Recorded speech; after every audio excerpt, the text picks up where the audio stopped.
Assalamualaikum warahmatullahi taala wabarakatuh. Salam Labuan hebat, guru saya muridnya Labuan Mutiara Laut Cina Selatan. Syukur kehadrat Ilahi dengan limpah kurnianya pada hari yang penuh berkat ini dapat kita bersua secara maya dalam program resensi buku kegemaran Jabatan Pendidikan Wilayah Persekutuan Labuan dengan kerjasama bahagian sektor teknologi pendidikan Kementerian Pendidikan Malaysia. Sesungguhnya membaca pintu segala ilmu, buku merupakan gedung ilmu bicara akal. Maka beruntunglah sesiapa yang menjadikan buku itu sebagai sahabat sejati mereka. Dalam kita mentelaah dan mengembara bahan bacaan sesebuah buku, tidak dapat dinafikan pasti akan ada buku yang memberi kesan dalam hati kita, lantas menarik perhatian kita untuk berkongsi dengan orang ramai tentang keagungan sesebuah karya. Dan hari ini dalam resensi buku kegemaran, kita akan bersama-sama dengan seorang ikon yang akan berkongsi tentang sebuah buku yang tidak kurang hebatnya ikon yang kita bawakan pada hari ini. Dalam pendidikan, saya perkenalkan terlebih dahulu ikon kita. Beliau memperoleh ijazah sarjana pendidikan pengurusan pendidikan daripada Universiti Malaysia Sabah 2014, ijazah sarjana muda sastra kepujian Universiti Kebangsaan Malaysia 1996, diploma pendidikan kepujian Universiti Kebangsaan Malaysia 1997, diploma pengurusan dan kepimpinan pendidikan Institut Aminuddin Baki tahun 2015 dan sijil kelayakan profesional pemimpin pendidikan kebangsaan MPQEL Institut Aminuddin Baki tahun 2015. Dan pengalaman dalam pendidikan pula, beliau pernah berkhidmat di 4 buah sekolah dan antara jawatan yang pernah disandang adalah penolong kanan hal ehwal murid, penolong kanan pentadbiran dan juga pengetua sekolah. Seterusnya, kita berkenalan pula dengan pencapaian serta penghargaan yang pernah beliau perolehi sepanjang perkhidmatan beliau. Yang pertama adalah Anugerah Perkhidmatan Cemerlang KPM pada tahun 2002 dan 2019, Anugerah Perkhidmatan Cemerlang KPM pada tahun 2019, penghargaan dan penarapan 5 bintang inisiatif Ibu Bapa dan Komuniti PIBK kategori individu cemerlang pada tahun 2016, peringkat Labuan, Anugerah Khas PIBK Jabatan Pendidikan Wilayah Persekutuan Labuan tahun 2017, seterusnya Tokoh Guru Inspirasi Persatuan Ibu Bapa dan Komuniti Sekolah Menengah pada tahun 2018, peringkat Labuan.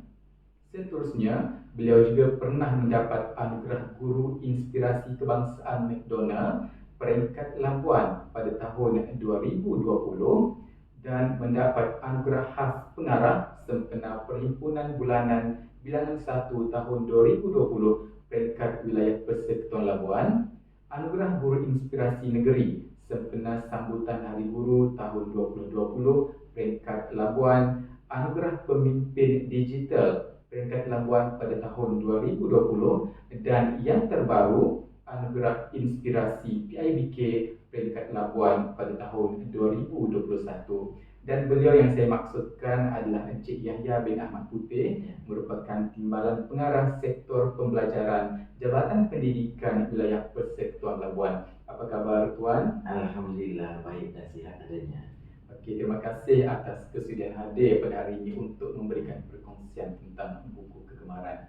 Alhamdulillah ya saudara-saudari hadirin yang dihormati Allah sekalian, untuk makluman semua, buku kegemaran yang akan dikongsikan dalam perkongsian hari ini bertajuk Teknik Pengucapan Berkesan yang ditulis oleh Arsyad Muhammad Gaus. Maka tanpa melengahkan masa, ayo kita bersama dengan Encik Yahya bin Ahmad Putih untuk mendengar perkongsian.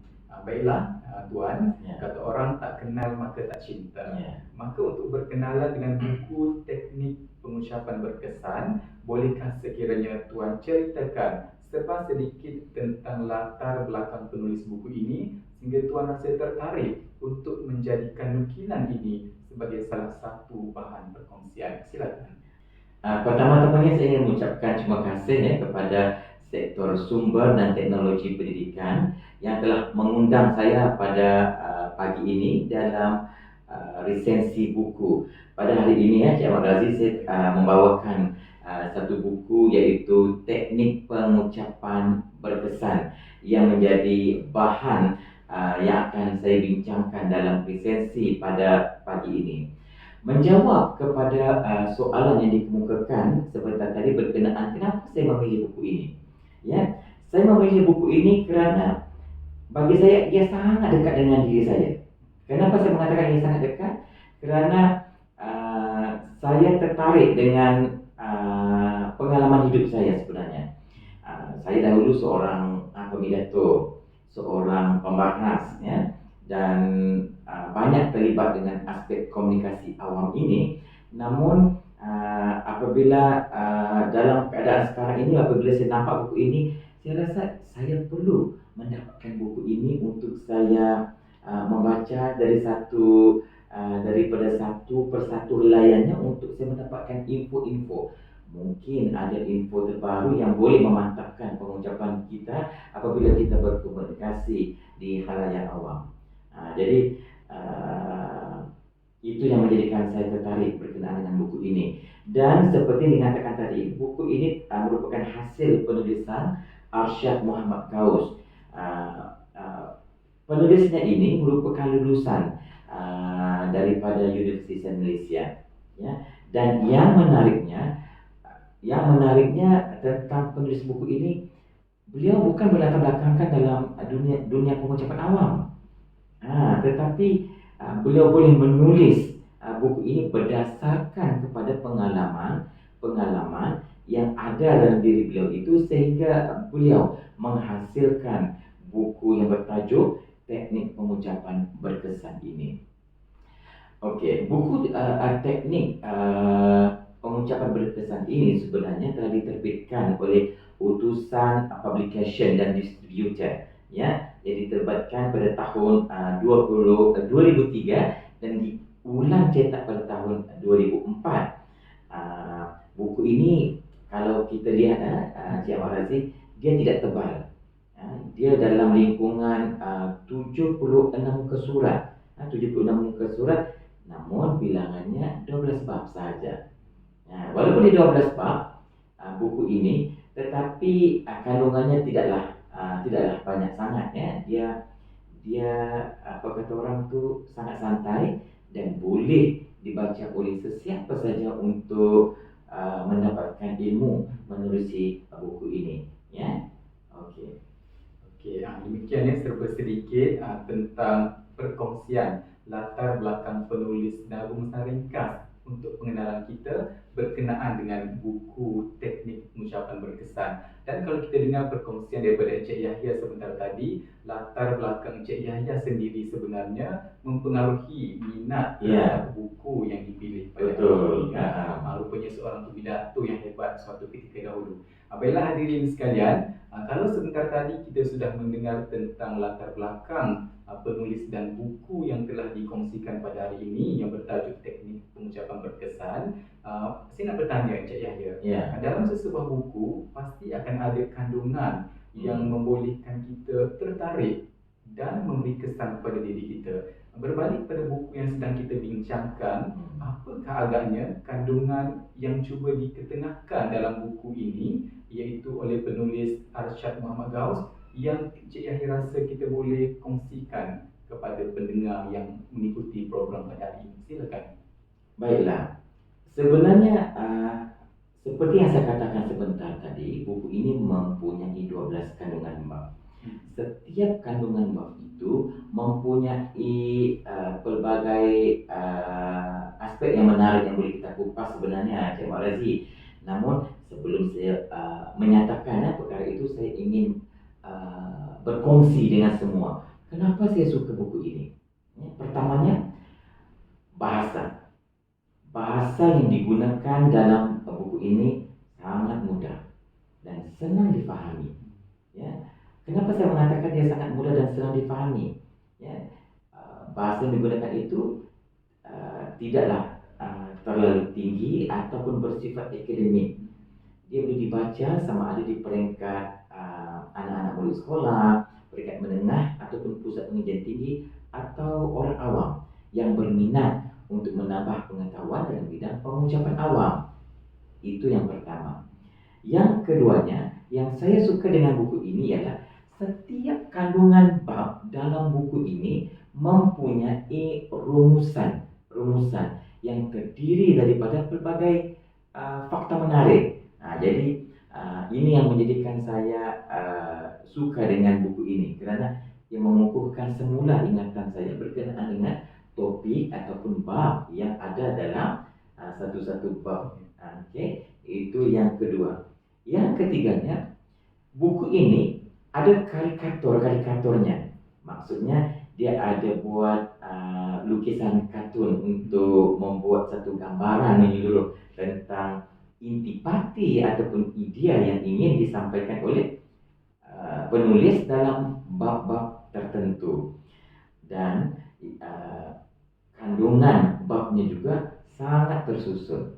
Tersusun maksudnya dia membicarakan berkenaan dengan satu-satu. Kalau bab satu ini sebenarnya ia berceritakan berkenaan dengan kemahiran pengucapan dan penyampaian berkesan.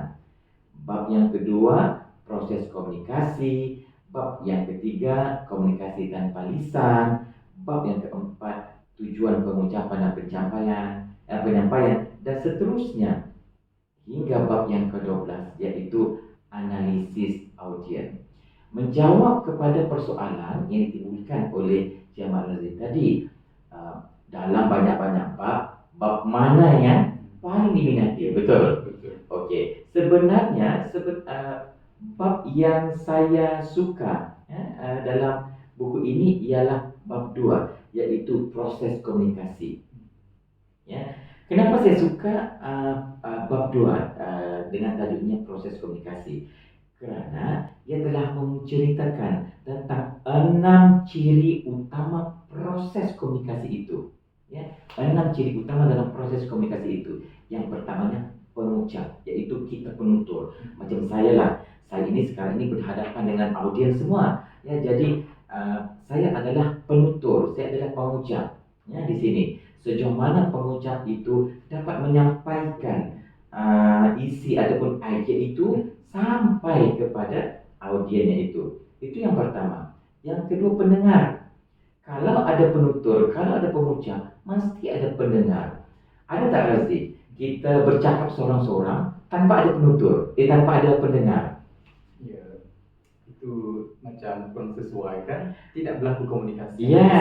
Apabila kita bercakap tentang komunikasi itu tidak sampai kepada audiens itu. Jadi selain penutur ada pendengar je. Dan pada masa yang sama kita perlu tahu siapa khalayak kita. Ini knowledge yang paling penting. Ini pengetahuan yang paling penting. Kenapa? Ada setengah orang apabila dia bercakap di hadapan khalayak tanpa mengkaji siapakah khalayak di hadapannya itu, sudah pasti ia memberi impact tertentu. Mungkin pendengar mengatakan bahawa apa yang dituturkannya itu tidak sama dengan kehendak mereka. Khalayak itu sendiri menjadikan proses komunikasi itu tidak sampai dan menimbulkan satu kebosanan. Jadi sebab itulah kan apabila kita ingin bercakap di hadapan khalayak, kita perlu tahu siapa kita punya khalayak. Itu paling penting. Dalam konteks pendidikan umpamanya kan, siapa kalau khalayak kita itu murid itu di tahun berapa? Di tahap 1 atau tahap 2 sekolah rendah ataupun menengah rendah atau menengah atas ataupun tingkatan 6. Itu dalam konteks persekolahan. Tetapi kalau konteks yang awam, kita kena tahu. Sebagai contoh, apabila khalayak saya yang terdiri daripada boleh bagi contoh Cik Razi, apa khalayak yang kita boleh dapatkan contoh di sini? Mungkin komuniti di kampung. Kampung, okey. Kalau komuniti di kampung, kita kena bercakap. Pertama, dari segi apa intipati yang kita ingin sampaikan di kampung itu. Itu menjadikan agar proses komunikasi kita itu berkesan dan berimpak tinggi. Selain itu, message. Ini masih di bab 2 ni, kenapa saya suka message tu. Message itu sejauh mana message itu sampai. Macam tadi kan Cik Ahmad Razif mengatakan bahawa komuniti di kampung. Apakah message yang ingin kita sampaikan kepada komuniti di kampung itu? Kan? Jadi perkara-perkara macam itu yang kita kena tahu. Dan message ini juga sama ada bergambar, simbol dan sebagainya. Jadi apa namanya tu perkara yang ataupun kriteria yang perlu diambil untuk kita mengadakan pengucapan itu sendiri. Okey. Seterusnya saluran. Ya, saluran. Saluran ini apakah bentuk saluran yang kita gunakan? Mungkin kita boleh menggunakan radio atau televisyen atau akhbar. Namun berbeza. Kamu sekarang kita berdepan dengan dunia teknologi. Facebook umpamanya, Twitter dan sebagainya. Jadi kita kena juga tahu saluran apa yang akan digunakan, ya. Dan yang paling penting nombor 6, maklum balas, ya, maklum balas. Maklum balas ini penting juga sebenarnya Cik Razi, kerana apabila kita mahu menilai di mana diri kita itu, ya, supaya adakah mesej kita itu sampai kepada audiens itu menerusi maklum balas, ya. Sebab itu saya rumuskan di sini bahawa bab 2 ini merupakan bab yang saya suka kerana dia sangat menyeluruh, dan kepada sidang pendengar boleh memiliki buku ini, ya, kerana buku ini sangat lengkap, dari segi elemen, kriteria, proses komunikasi kepada mereka, khususnya murid yang ingin menjadi komunikator awam yang baik. Ya, sebab Cik Ahmad Razif untuk menjadi pengucap awam yang terbaik ini, ya, pemidato yang terbaik ini, kita boleh ambil kira sebagai contoh mantan Presiden Indonesia Soekarno. Dia merupakan pemidato yang hebat, pengucapan yang sangat bagus sehingga boleh menarik para pendengar untuk turut mendengar penghujahan beliau dalam pengucapan awamnya. Ini yang kita mahu sebenarnya. Kita ingin melahirkan masyarakat kita yang mempunyai kemahiran pengucapan awam yang tinggi. Ini yang sejajar dengan sekolah sejahtera yang diwar-warkan oleh Kementerian Pendidikan, yaitu artikulasi. Artikulasi maksudnya di sini kita ingin melahirkan anak-anak murid kita ini yang boleh melontarkan idenya dengan spontan, dengan bersahaja, dan mempunyai idea yang berimpak tinggi. Jadi memang buku ini malar hijau, walaupun diterbitkan pada tahun 2003 dan diulang cetak pada tahun 2004. Terima kasih perkongsian yang saya kira sangat bermanfaat. Daripada satu buku ini, rasanya Encik Yahya boleh keluarkan buku ketiga dengan konsep dan pendekatan yang berbeza. So kalau kita dengar sebentar tadi, ya, Encik Yahya telah kaitkannya dengan sekolah sejahtera, bagaimana menggunakan kaedah komunikasi yang berkesan di peringkat komuniti yang berbeza. Dan Encik Yahya, saya tertarik sebenarnya bila Encik Yahya ada berkongsi tentang bab 2, proses komunikasi. Selain daripada bab 2 berkenaan dengan proses komunikasi, mungkin Cik Yahya boleh terangkan kepada pendengar yang hadir pada hari ini tentang beberapa bab lain yang terdapat dalam buku ini, yang mungkin apabila pendengar mendengar apakah kandungan bab dalam buku ini, mungkin pendengar akan rasa tertarik dan terdorong untuk membaca dan memiliki juga buku ini. Silakan Cik Yahya. Okey, untuk makluman, banyak sebenarnya bab-bab yang menarik dalam buku ini.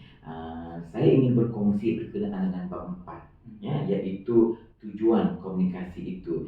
Tujuan komunikasi apabila saya baca dalam buku itu ada 4 tujuannya, iaitu yang pertama to inform, yang keduanya to influence, mempengaruhi, yang ketiganya adalah to inspire, ya, bagaimana kita membangkitkan inspirasi khalayak kita, dan yang keempat untuk menghiburkan. Ya, jadi ini tujuan komunikasi. Ya, to inform, untuk memberitahu. Ini agak formal sedikit, Cik Mak Razif, macam saya sekarang ini kan. Saya bertindak dalam sesi resensi buku ini adalah to inform, dan pada masa yang sama saya to influence orang untuk membaca buku ini, ya. Dan saya juga pada masa yang sama to inspire orang untuk menjadi seorang pidato atau pengucapan awam yang baik, mempunyai pengucapan awam yang baik. Dan pada masa yang sama dalam pengucapan itu perlu ada unsur kecintaan yang sudah pastinya akan mendatangkan hiburan kepada halayak yang mendengarnya. Jadi bagi saya bab-bab ini juga tidak kurang hebatnya dengan bab-bab yang lain, Cik Ahmad Razif, kerana dia memberikan kita maklumat apakah bentuk komunikasi to inform, untuk memberitahu. Okay? Kalau macam memberitahu tanpa ada unsur-unsur kecintaan, dia akan menjadi bosan pada audiens. Kepada audiens, kita hanya bertindak sebagai pendengar saja. Macam para penonton ya, para pendengar ya, kalau macam saya bercakap satu hal begini saja, sudah pasti para penonton akan rasa bosan. Bosan ya, kerana hanya memberitahu saja daripada awal sampai akhir. Tetapi pada masa yang sama, saya juga memainkan peranan to influence Anda yang berada di luar sana untuk mendapatkan buku ini. Tak rugi Anda mendapatkan buku ini, kerana buku ini lengkap, mempunyai package 12 bab. Bayangkan 12 bab ini sangat banyak pengetahuan dan ilmu bantu yang boleh membantu kita menjadi seorang komunikator yang baik. Yang ketiga itu inspire. Okay? Macam saya katakan tadi lah, macam mana kita nak melahirkan orang-orang yang mempunyai, bukan saya kita lah, siapa saja yang berada dalam komunikasi awam ini, ya, dia akan menjadi seorang komunikator yang baik, pemidato yang baik. Kerana kena ingat, seorang yang berani tampil di hadapan ini, ya, dia mempunyai peranan yang sangat besar. Dia boleh mempengaruhi tindak tanduk orang, dia boleh mengubah pemikiran orang, dia boleh mengubah tingkah laku orang lain. Sebab itu orang macam pernah tengok Maharaja Labat. Pun komunikasi juga tu di hadapan kita, kita kena, maksud saya itu kita kena faham. Dia bukan seorang pemidato berada di hadapan, rostrum di hadapan, tidak. Maharaja Labat tu pun satu contoh yang baik juga. Kenapa saya mengatakan contoh yang baik? Dia menghiburkan, to make fun kan. Jadi dia mempunyai idea. Dia menyampaikan menerusi ada proses komunikasinya, dan audiens akan ketawa apabila sang pelawak itu menyampaikan idenya itu, dan mereka sudah pasti akan terhibur. Dan lawak-lawak yang mereka adakan dan kongsikan itu juga adalah lawak-lawak yang mempunyai mesej yang sangat dalam. Betul kan? Jadi inilah maknanya, ya, apabila kita siapapun, mau jadi pelawak kah, mau jadi penghibur lah, penyanyi, mau jadi pemidato, mau jadi seorang guru, mau seorang siapapun kita, buku ini sangat sesuai untuk dibaca, ya. Itu. Okey, terima kasih. Demikian Encik Yahya telah memberikan perkongsian kepada kita betapa untuk sesebuah komunikasi dan teknik pengucapan yang berkesan perlu kita rangkumkan pelbagai perkara. Proses pemilihan ayat yang tepat, bagaimanakah unsur kecintaan untuk menarik perhatian pendengar supaya orang rasa seronok bila mendengar apa yang kita sampaikan. Kita takut, Cik Razif, kita bercakap syok sendiri saja kan, satu orang kita bercakap. Jadi ini yang kita tidak mahu ni. Ya, kita mau message yang kita nak sampaikan itu sampai terus kepada khalayak. Kita mau khalayak pulang dan setelah mendengar pengucapan kita itu ataupun perkongsian kita ini dengan satu ilmu yang baru. Kita tidak mau mereka datang sama, mereka datang kosong, mereka balik pun kosong. Kita tak nak begitu. Saya harap audiens yang ada di hadapan kita ya dapatlah sesuatu yang baik untuk dibawa pulang pada hari ini. Okey, maka bagi sesiapa yang berminat dengan buku yang kita bincangkan pada hari ini, iaitu teknik pengucapan berkesan, bolehlah cuba mencari, kerana kita percaya untuk menjadi seorang penyampai yang bagus perlu mempunyai teknik pengucapan yang berkesan. Baiklah, saya tambah sikit boleh? Okey, boleh. Saya nak ambil satu kupasan berkenaan dengan bab 6 tentang struktur ucapan. Ini pun cantik. Struktur ucapan ini, apabila kita nak bercakap depan orang, kita harus menstrukturkan pengucapan kita itu. Ada setengah penyampai dia memulakan tekniknya dengan bercerita. Dia bawa cerita macam tadi lah sebelum saya datang ke ruang ini ya, saya boleh bercerita pengalaman yang boleh saya kaitkan untuk khalayak, dikongsi dengan khalayak, dan saya boleh kaitkan dengan mesej yang akan saya sampaikan. Itu struktur yang pertama. Yang keduanya, dia boleh mengambil penyampai boleh mengambil petikan untuk memulakan. Maklumlah ada setengah yang gapra atau berdiri di hadapan khalayak, dia gapra, dia takut. Jadi kan dia pun memetiklah satu kata-kata pujangga ya, sebagai contoh saya ambillah dalam sesi ilmu saya boleh menyampaikan begini ya, memetik kata-kata Camille Flammarion dalam bukunya The Closing of the The Closing of the American Mind, yang mengatakan bahawa tamadun barat kini telah mula menuju ke kancah kegagalan. Dimulakan dengan petikan ya. Kan itu setengah penyampai yang menggunakan petikan dalam khalayak yang untuk kita memberikan mereka maklumat tentang pentingnya nilai dan akhlak pribadi kan, dan di mana akal kita dan jati diri kita untuk kita pegang.